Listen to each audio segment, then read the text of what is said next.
कहानी की शुरुआत स्वर्ग से होती है, जहां एक मॉन्क कुछ चट्टानों के ऊपर उड़ रहा था। असल में इन चट्टानों के नीचे ही देवताओं की समाधियां बनाई गई थी और आज ये मॉन्क उन्हीं में से एक देवता को धरती पर भेजने आया था। ये वही देवता थे जिनकी मौत कई हजार साल पहले राक्षसों के साथ एक युद्ध में हुई थी। कुछ ही देर में चेन नाम का एक लड़का जमीन से बाहर निकला और वो उसी देवता का इंसानी रूप था, पर याददाश्त मिटने की वजह से चेन को कुछ भी याद नहीं था। पर तभी अचानक उस मॉन्क ने चेन पर हमला करते हुए उसे बताया कि आने वाले समय में उसे खुद ही सब कुछ याद आ जाएगा। जिसके बाद उस मॉन्क ने चेन को धरती पर धक्का दे दिया, पर धरती पर वो सीधा जाकर एक तालाब में गिरा, जहां जुयू नाम की एक राजकुमारी पहले से ही नहा रही थी। और इस हालत में एक अनजान आदमी को देखकर वो बहुत ज्यादा डर गई और उसने जोर जोर से चिल्लाना शुरू कर दिया। जिसके बाद उसने अपने सिपाहियों को कहा कि इसे ले जाकर जेल में बंद कर दो। उधर नालन नाम की एक प्रिजन गार्ड शाही जेल के कैदी जेलोंग की मरहम पट्टी कर रही थी, जिस दौरान जेलोंग काफी ज्यादा गुस्से में था। असल में जेल के कुछ कैदियों ने उस पर हमला कर दिया था, जिसमें उसे थोड़ी बहुत चोटें आई थी। इधर जब नालन अपने काम में व्यस्त थी तो दूसरी तरफ बाकी सारे कैदी इशारों में एक प्लान की शुरुआत करने की तैयारी में थे। असल में उन सभी कैदियों ने जेल से भागने का प्लान बनाया था, क्योंकि उन सभी को सेनापति शीमा ने सिर्फ इसीलिए कैद किया था क्योंकि उनके पास जादुई शक्तियां थी। आसपास का जायजा करने के बाद कैदियों ने छुपाए हुए हथियार निकालकर सिपाहियों पर हमला कर दिया। ये देखते ही नालन और जेलोंग ने अपनी जान बचाने के लिए वहां से भागने का फैसला किया। जिसके बाद वो लोग एक खास जगह पर गए जहां दीवारों पर कुछ कागज चिपके हुए थे। पर जैसे ही जेलोंग ने उनमें से एक कागज को छुआ तो उसके हाथ में अलग सी जादुई शक्तियां आ गई। असल में ये कागज लोगों की शक्तियां छीनने के लिए लगाए गए थे, लेकिन ऐन वक्त पर नालन ने जेलोंग का हाथ पकड़कर उसे बचा लिया। जिसके बाद उनके पास कैदियों का सामना करने के अलावा और कोई चारा नहीं था। उसी वक्त सभी कैदियों ने नालन को चारों तरफ से घेर लिया।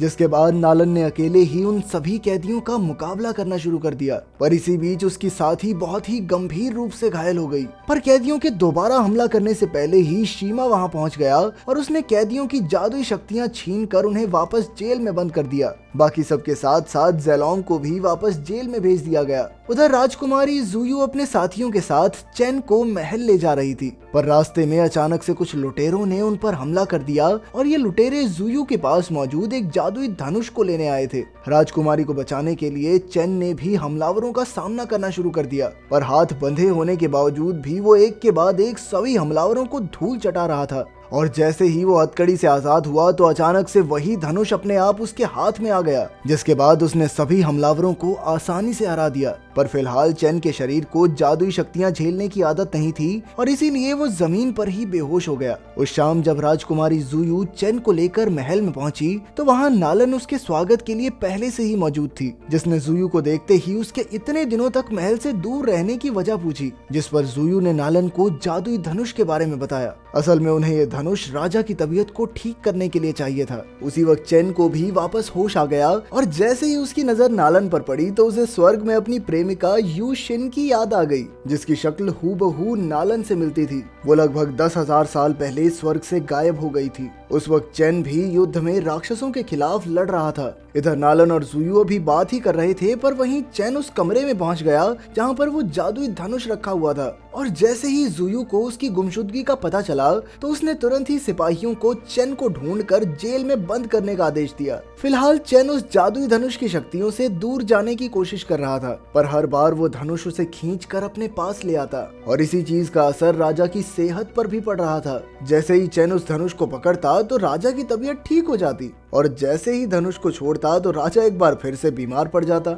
इसके बाद जुयू ने वो धनुष उठाकर राजा के हाथ में पकड़ा दिया, पर वो अपने आप उड़कर वापस चेन के हाथ में चला गया, जो ठीक राजा के पीछे ही छुपा हुआ था। और जैसे ही राजा को उसके और धनुष के इस अनोखे रिश्ते के बारे में पता चला तो उसने तुरंत ही चेन को दवा खाने में आराम करने के लिए भेज दिया। उधर सेनापति शीमा का बेटा लिंगोंग उससे मिलने के लिए आया। जिसके बाद हमें पता चलता है कि जुयू पर जो हमला करवाया गया था उसके पीछे शीमा और उसके बेटे का ही हाथ था। इस हमले के जरिए वो जुयू से वो जादुई धनुष छीनना चाहते थे। लिंगोंग इस काम में तो नाकामयाब हो गया था, पर फिर उसने शीमा को चेन और जादुई धनुष के अनोखे रिश्ते के बारे में बताया। साथ ही उसने ये भी बताया कि कैसे चेन ने अकेले ही उस धनुष का इस्तेमाल करके सभी हमलावरों को मार गिराया था। ये सुनते ही शीमा अंदर ही अंदर काफी ज्यादा खुश था। क्योंकि अब वो चेन का इस्तेमाल राजा के खिलाफ चाल बिछाने में करना चाहता था। उधर चेन को सपने में अपने स्वर्ग की जिंदगी दिखाई दे रही थी, जहां वो जादुई धनुष की मदद से राक्षसों से लड़ रहा था, जिसका मतलब था कि वो जादुई धनुष असल में चेन का ही हथियार था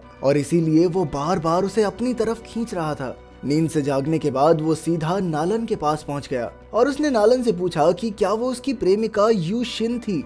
इस बात से इनकार करते हुए नालन ने कहा कि नहीं, तुम्हें धोखा हो रहा है शायद। उनकी बातचीत के बीच ही लिंगोंग वहां पहुंच गया, जिसकी आवाज सुनते ही नालन ने चेन को छुपने को कहा। असल में सेनापति शीमा के आदेश पर लिंगोंग और नालन की शादी होने वाली थी और अगर लिंगोंग को चेन के बारे में पता चल गया तो उसकी जान को खतरा हो सकता था। असल में नालन भी शादी से ज्यादा खुश नहीं थी, लेकिन वो चाहकर भी शीमा के आदेश के खिलाफ नहीं जा सकती थी। लिंगोंग के वहां से जाते ही चेन ने उसे बताया कि जुयू पर हमला करने वाला कोई और नहीं बल्कि यही आदमी था और वो ये सब लिंगोंग की आवाज और जूते देखकर कह रहा था, जो कि हूबहू हमलावरों जैसे थे। कुछ दिनों बाद अचानक से कुछ हमलावर राजा पर हमला करने के लिए दरबार में पहुंच गए, लेकिन ऐन वक्त पर शीमा ने वहां आकर राजा को बचा लिया। जिसके बाद उसने राजा से चेन के बारे में पूछा, पर राजा को उसकी नीयत पर कोई खास भरोसा नहीं था, इसीलिए उसने शीमा को कुछ भी बताने से मना कर दिया और अपने पिता के इस फैसले का साथ देते हुए जुयू ने शीमा को बताया कि असल में चेन को तो पहले ही मौत की सजा दे दी गई है, तो उसके बारे में जान के करोगे भी क्या। शीमा जानता था कि वो दोनों झूठ बोल रहे हैं और इसीलिए उसने चेन का पता लगाने के लिए शाम को नालन को अपने पास बुलाया, पर उसने भी चेन को बचाने के लिए शीमा को झूठ बोल दिया, जिसके बाद शीमा उसे शादी के लिए तैयार रहने को कहकर वहां से चला गया। अंदर ही अंदर नालन इस शादी से इनकार करना चाहती थी, पर उसके अंदर शीमा के सामने कुछ भी बोलने की हिम्मत ही नहीं थी। उधर राजकुमारी जुयू ने चुपके से चेन को पकड़कर जेल में भेज दिया, लेकिन वहां भी चेन खुद को आजाद करने में कामयाब हो गया, जिसके बाद उसने जुयू को ही अपना कैदी बना लिया और ये सब देखकर सिपाहियों ने सेनापति शीमा को तुरंत ही इसकी खबर दी। इधर शीमा को तो इसी मौके का इंतजार था और वो खबर मिलते ही तुरंत जेल में पहुंच गया, जिसके बाद उसने चेन को एक खास जेल में बंद करने का आदेश दिया, जहां से भागना बहुत ज्यादा मुश्किल था। और उसी जेल में चेन की मुलाकात ज़ेलोंग से हुई, जिसने तुरंत ही उसे पहचान लिया। असल में राक्षसों और देवताओं के बीच हुई लड़ाई में ज़ेलोंग भी स्वर्ग की तरफ से लड़ा था और इसीलिए वो चेन की सच्चाई को अच्छे से जानता था।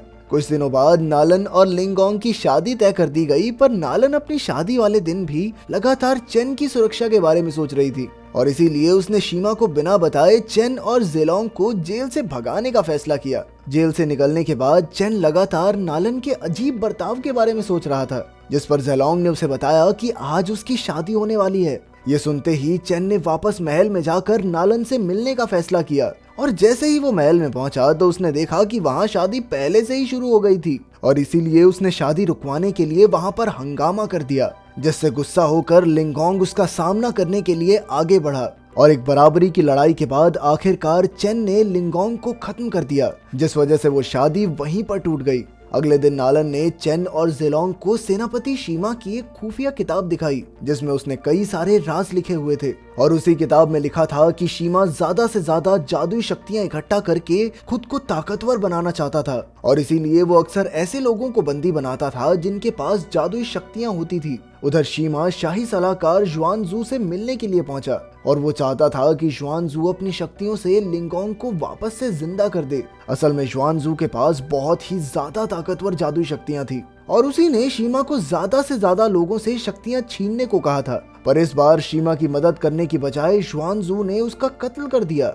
थोड़ी ही देर बाद चेन, ज़ेलोंग और नालन भी वहीं पहुंच गए, क्योंकि अब उन्हें जुआनजू के प्लान के बारे में पता चल गया था। असल में जुआनजू एक पूजा के दौरान सभी शाही लोगों की ताकत छीनने वाला था और चेन जानता था कि वो ये सब इसलिए कर रहा है ताकि सबकी शक्तियां पाकर वो अमर हो सके, पर उन तीनों ने ठान लिया था कि वो जुआनजू के इस प्लान को किसी भी हालत में सफल नहीं होने देंगे। पर जुआनजू ने अपनी शक्तियों की मदद से बड़ी ही आसानी से उन सभी को हरा दिया और उसी शाम वो राजा से मिलने के लिए गया, जहां उसने राजा को अगले ही दिन उस पूजा का आयोजन रखने को कहा। उसने झूठ कह दिया कि ये पूजा असल में राजा की बेहतर सेहत के लिए है। राजा को जादुई शक्तियों के बारे में कुछ खास अता पता था नहीं, इसीलिए वो तुरंत ही इस पूजा के लिए मान गया। अगले दिन राजकुमारी जुयू और राजा के साथ सभी शाही खानदान के लोग एक साथ इस पूजा के लिए इकट्ठा हुए, जहां पूजा शुरू होते ही जुआनजू ने उन सबकी शक्तियां खींच ली, जिस वजह से वो सभी लोग बेहोश हो गए। पर तभी चेन और जेलोंग भी वहां पहुंच गए और ज्वानजू को रोकने के लिए जेलोंग ने एक ड्रैगन का रूप ले लिया और उधर चेन भी अपने जादुई धनुष के लिए पूरी तरह तैयार था। जिसके बाद उन दोनों ने एक साथ मिलकर बड़ी ही आसानी से ज्वानजू को हरा दिया और उसकी इस हार के साथ ही राजा और बाकी लोगों को वापस होश आ गया और इसके बाद आखिर में चेन की याददाश्त भी पूरी तरह वापस आ गई। अगर वीडियो पसंद आई तो लाइक कर देना, चैनल को सब्सक्राइब कर देना। मिलते हैं अगली वीडियो में।